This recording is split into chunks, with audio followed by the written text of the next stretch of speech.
নমস্কাৰ study ৰেষ্টফুলি YouTube চেনেলটোলৈ পুনৰবাৰ আটাইকে স্বাগতম জনাইছো। আজিৰ এই ভিডিঅ'টিত আমি একাদশ শ্ৰেণীৰ 2023 বৰ্ষৰ ইংৰাজী প্ৰশ্নকাকতখনৰ সেকশন ডি অৰ্থাৎ টেক্সচুৱেল কুৱেশ্যনসমূহ অসমীয়াত আলোচনা কৰিম। সেকশন ডিৰ বাবে মুঠ নম্বৰ আছে 40। বলা তেন্তে দেৰি নকৰি ভিডিঅ'টি আৰম্ভ কৰোঁ। তাৰ আগত তোমালোক আটাইলৈ এটি অনুৰোধ, যিসকল ছাত্ৰ-ছাত্ৰী বা দৰ্শকে চেনেলটো এতিয়ালৈকে ছাবস্ক্ৰাইব কৰা নাই প্লিজ ছাবস্ক্ৰাইব কৰি ল'ব। Serial number 9 আৰু section D ৰ প্ৰথমটো question লৈছো। Read any one of the stanzas given below and answer the questions that follow. তলত দিয়া যিকোনো এটা stanza পঢ়া আৰু তাৰ পিছত প্ৰশ্নবোৰৰ উত্তৰ দিয়া। পোন প্ৰথমতে আমি 9A লৈছো। মৰমৰ ছাত্ৰ-ছাত্ৰীসকল, মই ইয়াত A আৰু B দুয়োটা কবিতা ভাষী আলোচনা কৰিম। তোমালোকে তোমালোকৰ হিচাপত সহজ stanzaটো বাছনি কৰাৰ সুবিধা পাবা। মৰমৰ ছাত্ৰ-ছাত্ৰীসকল, এই কবিতা ভাষী তোমালোকৰ ইংৰাজী বিষয়ৰ মেইন বুক হৰ্ণবিলৰ পৰা লোৱা হৈছে আৰু কবিগৰাকী হৈছে ৱাল্ট হোৱাইটমেন। কবিয়ে ইয়াত বৰষুণক পৰিচয় সুধিছে। ইয়াৰ প্ৰথম শাৰীটোত আই মানে হৈছে কবি আৰু সেল্ফ ফলিং শ্বাৱাৰ হৈছে বৰষুণ। সাধাৰণতে বৰষুণে উত্তৰ নিদিয়ে, কিন্তু আচৰিত ধৰণে সেইদিনাখন বৰষুণে কবিক উত্তৰ দিছিল। বৰষুণে নিজকে পৃথিৱীৰ কবিতা বুলি কয় আৰু ই অদৃশ্য আৰু অস্পষ্ট বাষ্পৰ ৰূপত জন্ম লয়।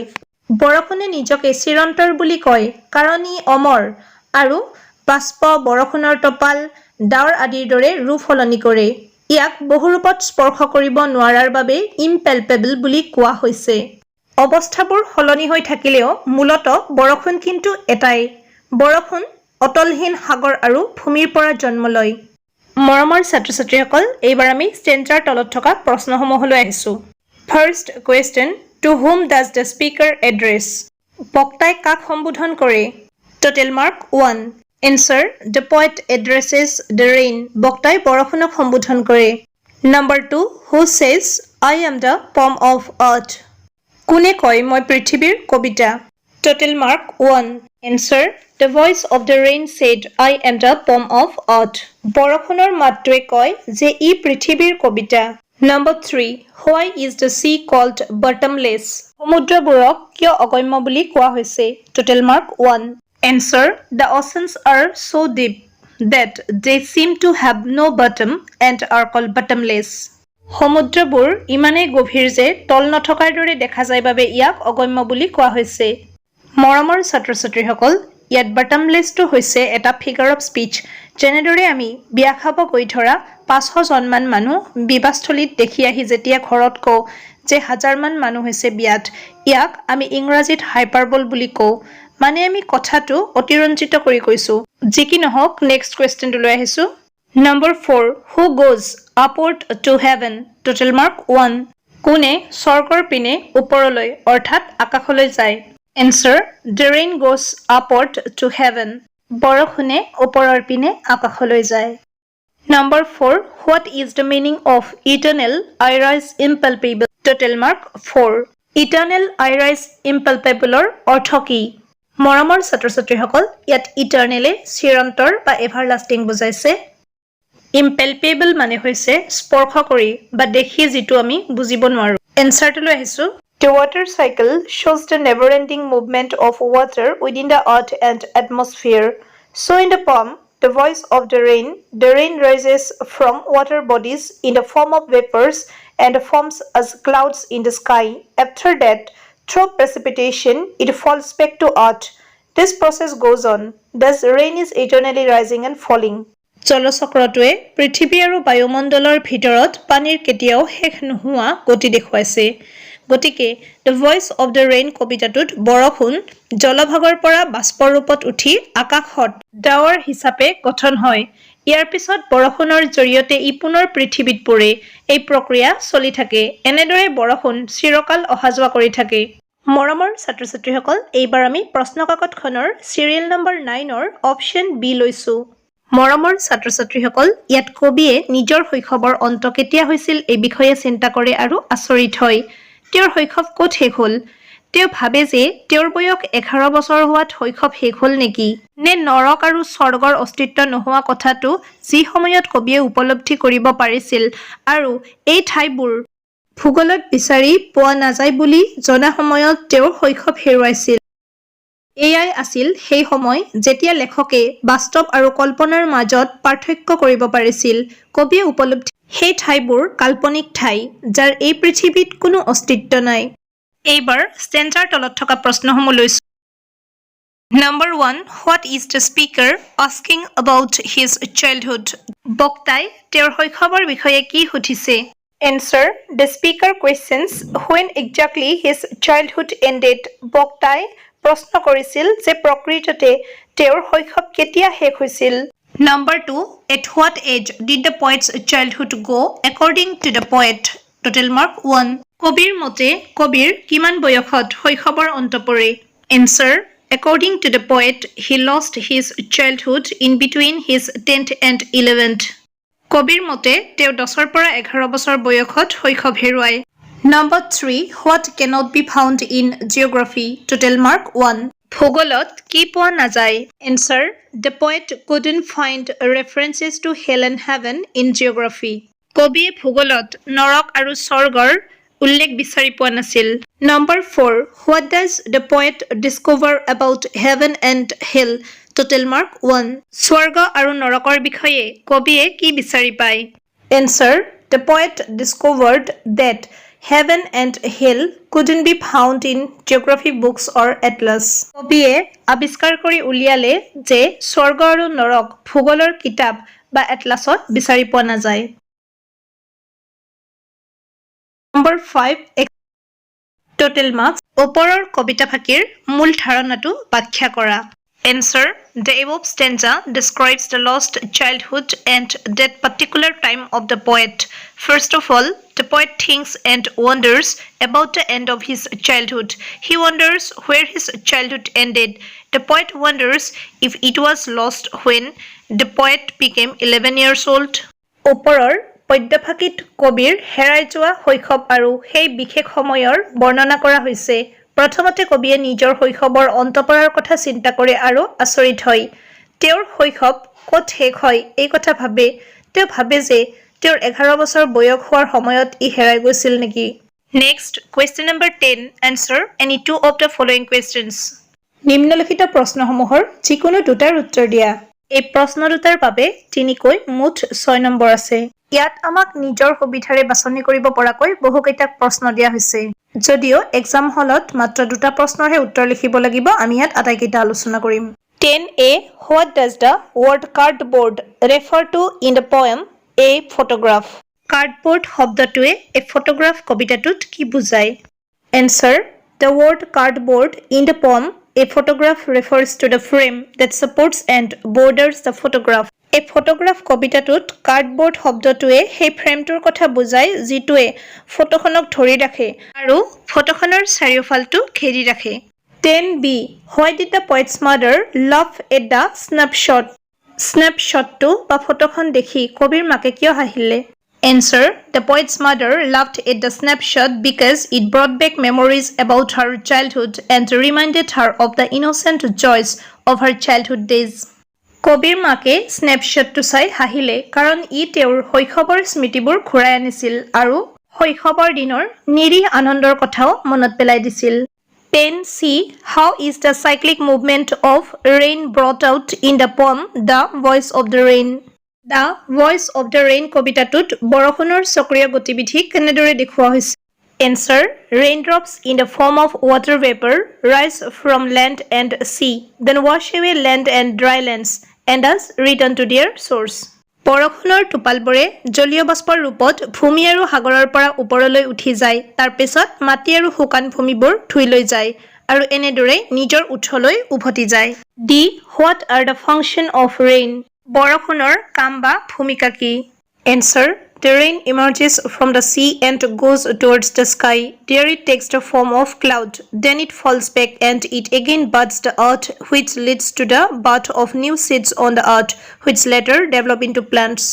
বৰষুণ সাগৰৰ পৰা উঠি আহি আকাশৰ ফালে যায়। তাত ই মেঘৰ ৰূপ লয়, পুনৰি পৃথিৱীলৈ উভতি আহি পৃথিৱীখনক ধুই লৈ যায়, যাৰ ফলত নতুন বীজৰ জন্ম হয় আৰু যিবোৰ পিছলৈ উদ্ভিদলৈ পৰিণত হয়। 10E. What is the father's problem in the poem Father to Son? Father to Son কবিতাটোত পিতৃৰ সমস্যা কি আছিল? Answer. In the poem Father to Son, father's problem is that he doesn't understand his son. Though he has lived with his son in the same house for years, he feels that he knows nothing about him. Father to Son কবিতাটোত পিতৃৰ সমস্যাটো হ'ল তেওঁ পুত্ৰক বুজি নাপায়। যদিও বছৰ বছৰ ধৰি তেওঁ পুত্ৰৰ সৈতে একেটা ঘৰতে থাকে, তথাপিও তেওঁৰ অনুভৱ হয় যেন তেওঁ তেওঁৰ বিষয়ে একো নাজানে। 10F. How does the father try to improve the situation of tension and silence between the father and the son? পিতৃ আৰু পুত্ৰৰ মাজৰ উত্তেজনা আৰু মৌনতাৰ পৰিস্থিতি কেনেকৈ উন্নত কৰিবলৈ চেষ্টা কৰে? Answer. The father tries to negotiate a situation of tension and silence between him and his son. He just wants things to go back to the way they were. He wants his son like his own son. He says that even if his son is a prodigal, he will welcome him into his home with open arms. পিতৃয়ে তেওঁৰ আৰু পুত্ৰৰ মাজত উত্তেজনা আৰু মৌনতাৰ পৰিস্থিতিৰ আলোচনা কৰিবলৈ চেষ্টা কৰে। তেওঁ মাত্ৰ বিচাৰে যে সকলোবোৰ আগৰ দৰে হওক। তেওঁ পুত্ৰক তেওঁৰ নিজা সন্তানৰ দৰে হোৱাটো বিচাৰে। তেওঁ কয় যে তেওঁৰ পুত্ৰ অপচয়কাৰী হ'লেও তেওঁ নিজৰ ল'ৰাক দুবাহু মেলি নিজৰ ঘৰলৈ আদৰি আনিব। 10G.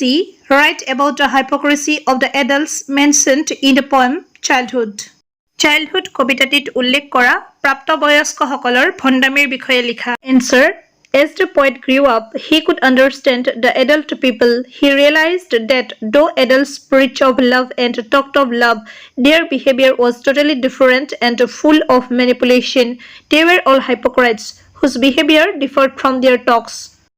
কবি ডাঙৰ হোৱাৰ লগে লগে তেওঁ প্ৰাপ্তবয়স্ক লোকসকলক বুজিব পাৰিছিল। তেওঁ উপলব্ধি কৰিছিল যে যদিও প্ৰাপ্তবয়স্কসকলে প্ৰেমৰ প্ৰচাৰ কৰে আৰু প্ৰেমৰ কথা কয়, তথাপিও তেওঁলোকৰ আচৰণ সম্পূৰ্ণ বেলেগ আৰু হেতালি খেলা ধৰণৰ। তেওঁলোক সকলো ভণ্ড আছিল, যাৰ আচৰণ তেওঁলোকৰ কথা বতৰাৰ পৰা পৃথক আছিল। 10H. What does the expression producing thoughts that were not those of other people's mean? আন মানুহৰ নথকা ধাৰণা সৃষ্টি কৰা অভিব্যক্তিটোৰ অৰ্থ কি? Answer.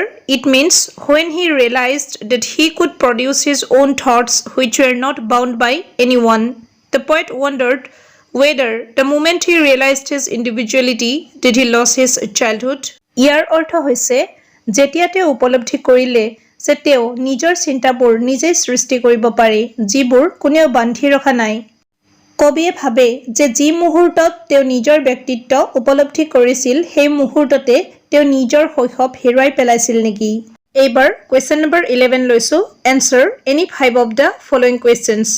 যিকোনো 5টা প্ৰশ্নৰ উত্তৰ দিয়া। প্ৰতিটো প্ৰশ্নৰ বাবে 2 কৈ মুঠ 10 নম্বৰ আছে। 11A. Give a pen portrait of the narrator's grandfather as he appeared in the portrait. কথকৰ ককাকৰ ছবিখনত দেখুৱাৰ দৰে এটা লিখিত বৰ্ণনা দিয়া। Answer. Looking at the grandfather in the portrait, it seemed as if he had no wife or children. Looking at his beard, turban, and loose-fitted clothes, it seemed as if he had many grandchildren. প্ৰতিকৃতিত থকা ককাকজনলৈ চাই এনেকুৱা লাগিছিল যেন তেওঁৰ কোনো পত্নী বা সন্তান নাছিল। তেওঁৰ দাড়ি পাগুৰি আৰু ঢিলা পোচাকবোৰলৈ চাই এনে লাগিছিল যেন তেওঁৰ বহু নাতি নাতিনী আছে।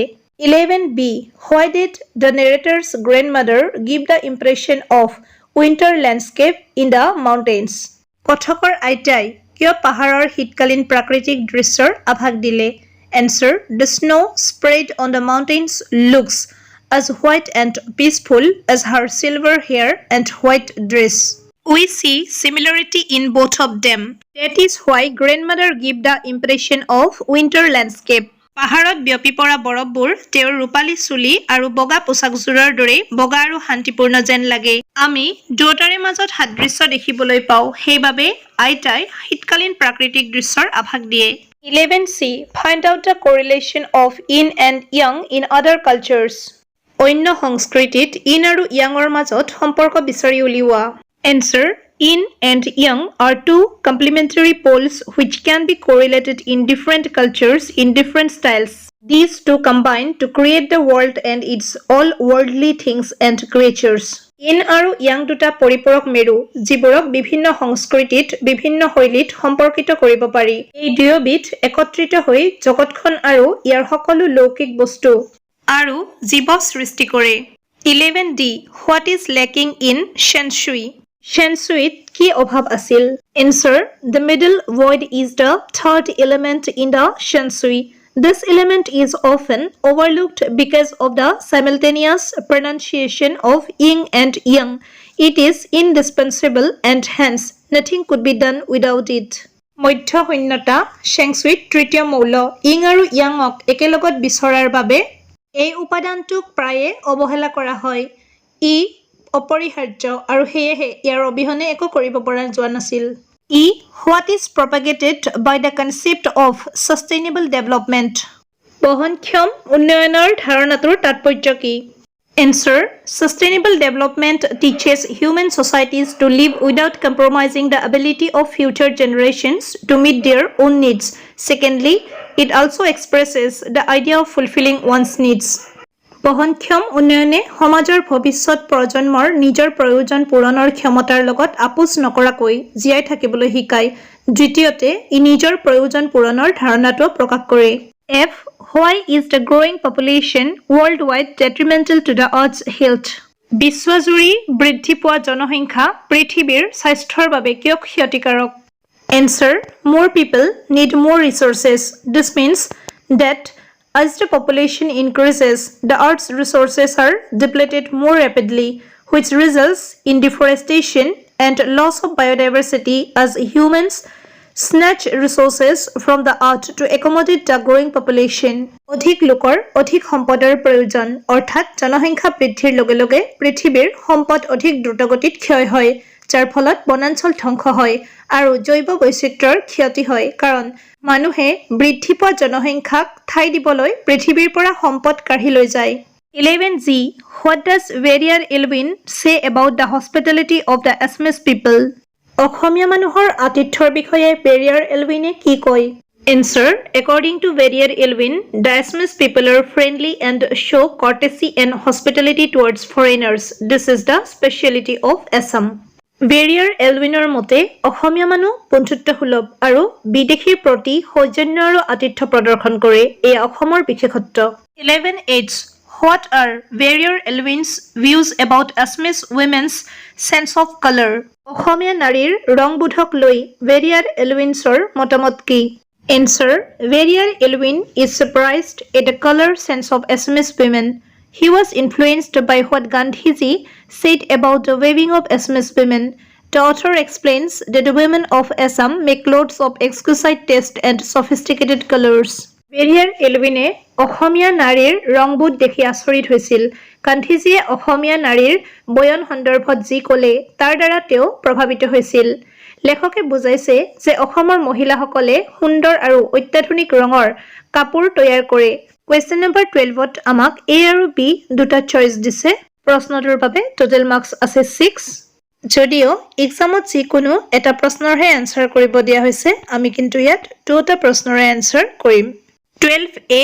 It has been well said that forests precede mankind, deserts follow. Explain. সঠিকভাৱে কোৱা হৈছে যে অৰণ্যবোৰ মানৱ জাতিৰ পূৰ্বৰ মৰুভূমিবোৰে অনুসৰণ কৰে। বুজাই লিখা। Answer. Forests are one of the Earth's most important biological systems. They came into existence a long time ago, long before mankind. We can say that we have inherited a vast area of forests from our ancestors. Forests are the powerhouse of development. Many species of life exist in them. The world's ancient heritage of tropical forests is now being lost at the rate of 40 to 50 million acres per year. In poor countries, local forests are being destroyed to obtain fuel wood. It is our responsibility to protect forests and wildlife, but the forest land is no longer the same as before. As the forests disappear, deserts will come. To stop this, we should take timely steps. বনাঞ্চল পৃথিৱীৰ অন্যতম গুৰুত্বপূৰ্ণ জৈৱিক ব্যৱস্থা। ইয়াৰ অস্তিত্ব বহু আগৰ পৰাই আছিল, মানৱ জাতিৰ বহু আগতেই। আমি ক'ব পাৰো যে আমি আমাৰ পূৰ্বপুৰুষৰ পৰা উত্তৰাধিকাৰী সূত্ৰে এক বিশাল বনাঞ্চল লাভ কৰিছো। বনাঞ্চল হৈছে উন্নয়নৰ শক্তিঘৰ। ইয়াৰ মাজত বহুতো জীৱ-জন্তুৰ অস্তিত্ব আছে। গ্ৰীষ্মমণ্ডলীয় বনাঞ্চলৰ প্ৰাচীন ঐতিহ্য এতিয়া বছৰি 40ৰ পৰা 50 নিযুত একৰ হাৰত হেৰাই গৈছে। দৰিদ্ৰ দেশত ইন্ধন কাঠ লাভৰ বাবে স্থানীয় বনাঞ্চল ধ্বংস কৰা হৈছে। বনাঞ্চল আৰু বন্যপ্ৰাণী ৰক্ষা কৰাটো আমাৰ দায়িত্ব, কিন্তু বনভূমি এতিয়া আগৰ দৰে নাই। অৰণ্যবোৰ নোহোৱা হোৱাৰ লগে লগে মৰুভূমি দেখা দিব। ইয়াক বন্ধ কৰিবলৈ আমি সময়োপযোগী পদক্ষেপ লোৱা উচিত। 12B. Write in your own words about the author's life with his grandmother at your village home. গাঁৱৰ ঘৰত আইতাকৰ সৈতে লেখকৰ জীৱনৰ বিষয়ে তোমাৰ নিজৰ ভাষাত লিখা। Answer. This is an autobiographical story of the author. When he was young, his parents went to the city to earn their living. At that time, the author was with his grandmother. He was with her all the time. The author did not believe a thing about his grandmother. He did not believe that his grandmother had ever been young and beautiful, because he had always seen his grandmother as an old woman. There was wrinkles in his grandmother's skin. She was short, fat, and had a bent waist. Grandmother and the writer were close companions. Grandmother used to bath him. She used to dress him up and even took him to school. The school was with a temple. There the priest used to teach the children the alphabet and morning prayers. While returning, the writer and grandmother together used to feed stale chapatis to the village dogs. In this way, the writer spent some years of his childhood under the care and the love of his grandmother. এয়া লেখকৰ আত্মজীৱনীমূলক কাহিনী। তেওঁ যেতিয়া সৰু আছিল, মাক দেউতাকে জীৱিকা নিৰ্বাহৰ বাবে চহৰলৈ গৈছিল। সেই সময়ত লেখক আইতাকৰ লগত আছিল। সকলো সময়তে তেওঁ আইতাকৰ লগত আছিল। লেখকে আইতাকৰ বিষয়ে এটা কথা বিশ্বাস কৰা নাছিল। তেওঁ বিশ্বাস কৰা নাছিল যে আইতাক কেতিয়াবা গাভৰু আৰু ধুনীয়া আছিল, কাৰণ তেওঁ আইতাকক সদায় বুঢ়ী ৰূপত দেখিছিল। আইতাকৰ ছাল কোচখোৱা আছিল। তেওঁ চুটি শকত আৰু কঁকালখন বেকা আছিল। আইতা আৰু লেখক আছিল ঘনিষ্ঠ বন্ধু। আইতাকে তেওঁক গা ধুৱাই দিছিল, কাপোৰ পিন্ধাই দিছিল আৰু স্কুললৈও লৈ গৈছিল। স্কুলখন আছিল মন্দিৰৰ সৈতে। তাত পুৰোহিতে ল'ৰা ছোৱালীক বৰ্ণমালা আৰু পুৱাৰ প্ৰাৰ্থনা শিকাইছিল। উভতি আহোঁতে লেখক আৰু আইতাই একেলগে গাঁৱৰ কুকুৰবোৰক বাঁহী ৰুটি খুৱাইছিল। এইদৰে লেখকে আইতাকৰ যত্ন আৰু মৰমত শৈশৱৰ কিছু বছৰ কটাইছিল। এইবাৰ লৈছো কুৱেশ্যন নম্বৰ 13। এ অথবা বি যিকোনো এটা প্ৰশ্নৰ উত্তৰ কৰিব দিছে। Total marks 6। প্ৰথমতে আমি এ লৈছো, give a brief account of Ranga's education, his views on marriage and how he finally got married. ৰংগাৰ পঢ়া শুনা, বিবাহ সম্পৰ্কে তেওঁৰ মতামত আৰু অৱশেষত তেওঁ কেনেকৈ বিয়া পাতিলে তাৰ চমু বিৱৰণ দিয়া। Answer. Ranga was a resident of Hosahalli village.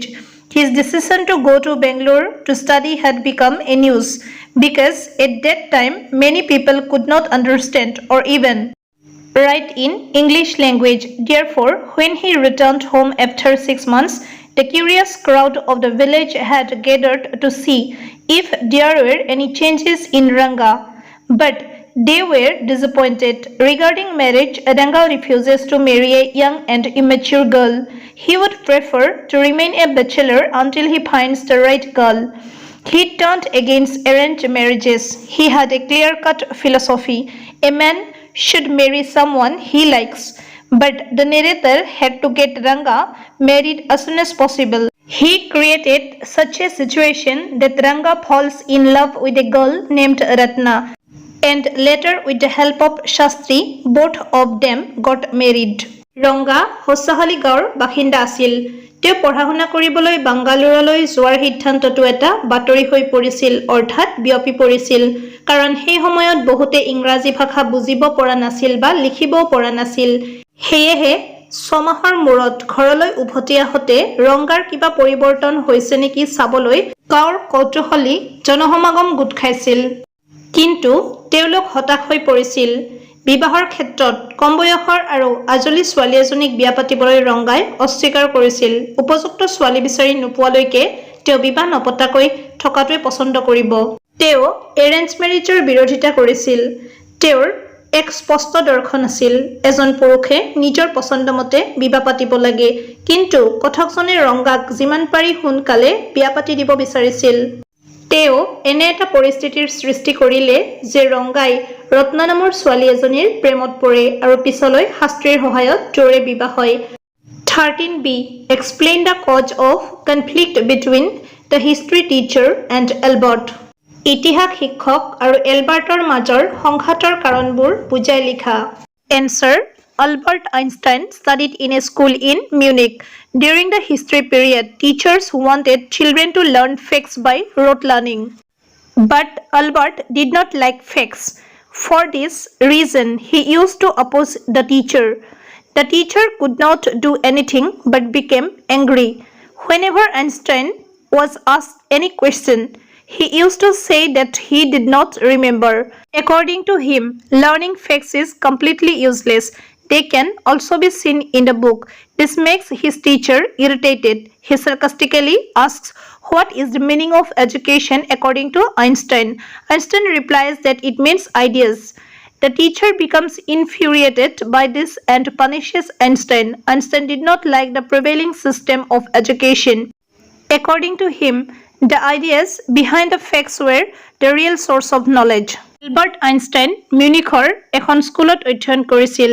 History পিৰিয়ডৰ শিক্ষকজনে বিচাৰিছিল যে শিশুসকলে তথ্যসমূহ মুখস্থ কৰি শিকিব লাগে, কিন্তু এলবাৰ্টৰ তথ্যসমূহ পচন্দ নাছিল।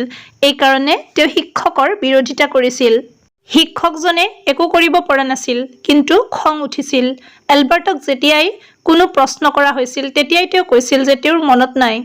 তেওঁৰ মতে তথ্য শিকিব পৰাটো সম্পূৰ্ণ অহাৰ, কিতাপতো সেইবোৰ চাব পৰা যায়। ইয়াৰ ফলত তেওঁৰ শিক্ষকজন বিৰক্ত হৈ পৰে। তেওঁ কটুক্তিৰে প্ৰশ্ন কৰে, আইনষ্টাইনৰ মতে শিক্ষাৰ অৰ্থ কি? আইনষ্টাইনে উত্তৰ দিয়ে যে ইয়াৰ অৰ্থ ধাৰণা। এই কথাত ক্ষুব্ধ হৈ শিক্ষকে আইনষ্টাইনক শাস্তি দিয়ে। আইনষ্টাইনে প্ৰচলিত শিক্ষা ব্যৱস্থাটো ভাল পোৱা নাছিল। তেওঁৰ মতে তথ্যৰ আঁৰৰ ধাৰণাবোৰেই আছিল জ্ঞানৰ প্ৰকৃত উৎস। Last question, question number 14 লৈছো। Answer any two of the following questions in brief. যিকোনো দুটা প্ৰশ্নৰ উত্তৰ চমুকৈ লিখা। প্ৰতিটো প্ৰশ্নৰ বাবে 2 কৈ মুঠ 4 নম্বৰ আছে। 14a. What was Mr. Koch's opinion about Albert? এলবাৰ্টৰ বিষয়ে মিষ্টাৰ কোচৰ মতামত কি আছিল? Answer. According to Mr. Koch, Albert would now be able to teach his teachers. He was certain and confident that Albert was ready to enroll in a college or institute to pursue a degree in higher mathematics. Mr. Kochৰ মতে এলবাৰ্টে এতিয়া নিজৰ শিক্ষকসকলক শিকাব পাৰিব। তেওঁ নিশ্চিত আৰু আত্মবিশ্বাসী আছিল যে এলবাৰ্ট উচ্চ গণিতত ডিগ্ৰী লাভ কৰিবলৈ কলেজ বা প্ৰতিষ্ঠানত নামভৰ্তি কৰিবলৈ সাজু। 14b. Why was Ranga's homecoming a great event? ৰংগাৰ ঘৰলৈ উভতি অহাটো কিয় এটা ডাঙৰ ঘটনা আছিল? Answer. Ranga's homecoming was a great event in the village because he was the only person from the village to go to Bangalore for studies. ৰংগাৰ ঘৰলৈ উভতি অহাটো গাঁৱৰ এটা ডাঙৰ ঘটনা আছিল বা অনুষ্ঠান বুলিও ক'ব পাৰি, কাৰণ তেওঁ এই গাঁৱৰ পৰা পঢ়া শুনাৰ বাবে বেংগালুৰুলৈ যোৱা একমাত্ৰ ব্যক্তি আছিল। লিটাৰেচাৰ সেকশন তথা আজিৰ ভিডিঅ'ৰ অন্তিমটো প্ৰশ্ন 14c. What is the name of Ranga's village and what does the narrator say about it? ৰংগাৰ গাঁওখনৰ নাম কি আছিল আৰু কথকজনে ইয়াৰ বিষয়ে কি কয়? Answer. The name of Ranga's village is Hosahalli. The narrator narrates the specialities of his village. He tells about the raw mangoes which are so sour that one cannot eat a whole. He also tells about the clean water of the village pond, the creeper growing in it, which has beautiful flowers and leaves which were used to serve lunch. ৰংগাৰ গাঁওখনৰ নাম হোচাহলি আছিল। কথকে নিজৰ গাঁৱৰ বিশেষত্ববোৰ বৰ্ণনা কৰে। তেওঁ কেঁচা আমবোৰৰ কথা কয়, যিবোৰ ইমানেই টেঙা যে গোটা আম এটা খাব নোৱাৰি। গাঁৱৰ পুখুৰীৰ পৰিষ্কাৰ পানী, তাত গজা ধুনীয়া ফুলফুলা লতা আৰু দুপৰীয়াৰ আহাৰ পৰিৱেশন কৰিবলৈ ব্যৱহাৰ কৰা পাতৰ কথাও নেৰেটৰে কৈছিল। মৰমৰ ছাত্ৰ ছাত্ৰীসকল, ভিডিঅ'টি কিছু দীঘলীয়া হ'ল, ধৈৰ্য সহকাৰে চাইছা বুলি আশা ৰাখিলোঁ। সাইন অফ কৰাৰ আগত এই চেনেলটো ছাবস্ক্ৰাইব কৰিবলৈ অনুৰোধ জনালোঁ। ধন্যবাদ।